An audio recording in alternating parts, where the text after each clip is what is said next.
ये है टिहरी झील और टिहरी झील का ये विहंगम दृश्य जो आपके सामने है। टिहरी रियासत आपने सुना होगा, बहुत ही गौरवमयी इतिहास रहा है टिहरी रियासत का। भारत का इकलौता शहर, इकलौती रियासत जो अंग्रेज़ों के समय में भी कभी गुलाम नहीं रही। भारत की एकमात्र आज़ाद रियासत जिसने कभी किसी के सामने सिर नहीं झुकाया। आज भारत माँ के आगे, भारत के सपनों के लिए, भारत के भविष्य के लिए उसने खुद को समर्पण कर दिया, खुद का बलिदान कर दिया और पूरा टिहरी शहर, पूरी टिहरी रियासत इसी झील में दफन हो गई है, जलमग्न हो गई है। बहुत ही भावुक क्षण टिहरी वासियों के लिए वो दिन था जब पूरा टिहरी शहर रोया था। देखते ही देखते आँखों के सामने वर्षों का इतिहास, वर्षों के सपने इस झील के पानी में डूब गए थे। लेकिन सुनहरी चीज़ ये है कि इतने बड़े बलिदान के बाद जिस सपने ने आकार लिया है वो आपके सामने है। ये है टिहरी डैम का ओवरव्यू।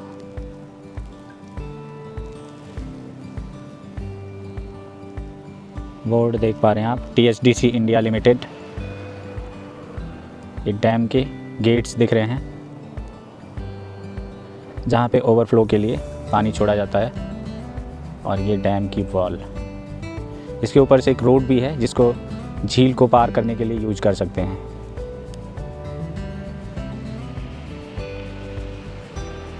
और ये इसके आसपास का जो पूरा पहाड़ है इसको पूरा सॉलिड बनाया गया है। झील की टेक्नोलॉजी बहुत ही एडवांस है। आपने नॉर्मली देखा होगा डैम्स के ऊपर वॉल के बाहर जो है पानी फ्लो होता है, यहाँ पे इस वॉल के ऊपर बाहर पानी फ्लो नहीं हो सकता है। इससे जो है पानी को फ्लो होने के लिए ये इस सामने के पहाड़ों में टनल्स बनी हुई हैं जो 5-10 किलोमीटर आगे जाके पानी को फ्लो करते हैं। और यहाँ से कोई पानी जो है ओवरफ्लो होता नहीं है, बल्कि इन पहाड़ों को सॉलिड बनाया गया है और इन पहाड़ों के अंदर ही अंदर कई किलोमीटर लंबी टनल्स बनाई गई हैं जिसके थ्रू पानी को बाहर भेजा जाता है। और ये हाइड्रो इलेक्ट्रिक प्रोजेक्ट है। टिहरी लेक, इसको ज़रा सा जूम करके दिखाता हूँ मैं आपको। ये देखिए, ये देखिए।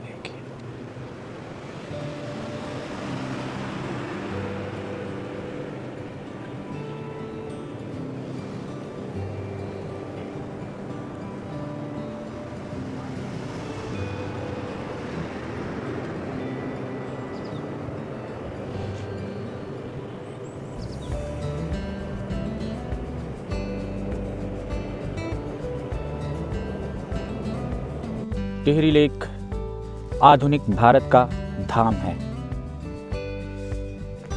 सिर्फ सकारात्मक पहलू ही नहीं है इस झील के।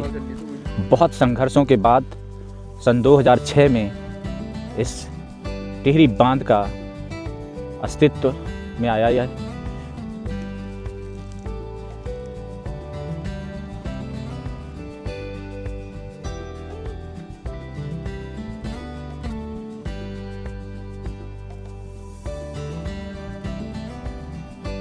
ये टिहरी बांध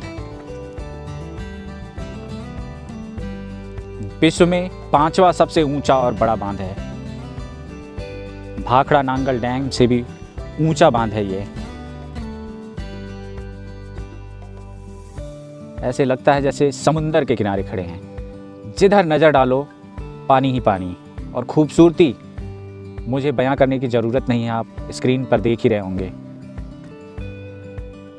ऐसा दृश्य जो सम्मोहित कर ले, इसकी वाहवाही करने से कोई अपने आप को रोक ही नहीं सकता।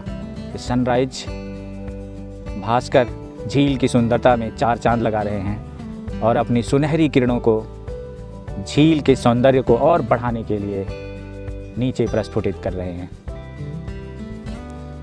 45 किलोमीटर लंबी झील जिसकी ऊंचाई लगभग 260.5 मीटर ऊंची है, आप इसका अनुमान इस तरह से लगा सकते हैं कि 3 कुतुब मीनार को एक के ऊपर एक खड़े करने के बाद भी झील उससे ज़्यादा गहरी है।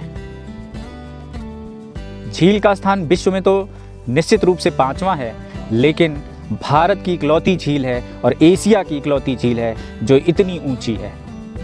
भारत के तमाम पर्यावरणविद, प्रकृति प्रेमियों ने इस झील का वर्षों विरोध किया था, संघर्ष किया था। भारत के प्रसिद्ध पर्यावरणविद, पर्यावरण प्रेमी समाजसेवी सुंदरलाल बहुगुणा ने इसके लिए आमरण अनशन भी किया था। इसी झील की पानी में उनका खुद का घर भी जलमग्न हो गया था। लेकिन आज सुनहरे भारत के भविष्य के लिए यह झील मील का पत्थर साबित हो रही है। लगभग 2400 मेगावाट बिजली का प्रोडक्शन इससे होना है। अभी ये पूर्ण क्षमता के साथ अपने काम नहीं कर रही है।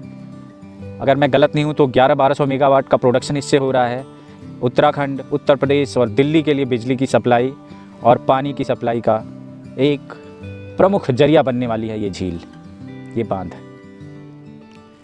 झील के इस गहरे पानी ने समेटे हैं अपने अंदर कई सारे राज, दफन हैं इस झील के पानी में, इस बांध के अंदर। गर्मियों के समय में झील का जल स्तर जब कम हो जाता है थोड़ा, तो टिहरी शहर के केंद्र में स्थित घंटाघर,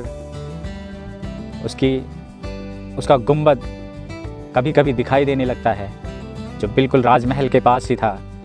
राजमहल के भी कुछ मीनारें संभवतः दिख जाती हैं, जो टिहरी वासियों के लिए एक भावुक पल होता है। यहाँ से हजारों लोगों का विस्थापन हुआ।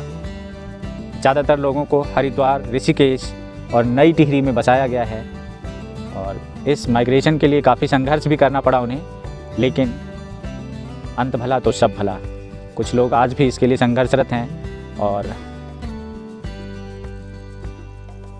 अपना संघर्ष जारी रखे हुए हैं। झील में मुख्य रूप से 3 पॉइंट मैं आपको दिखाने वाला हूँ आज।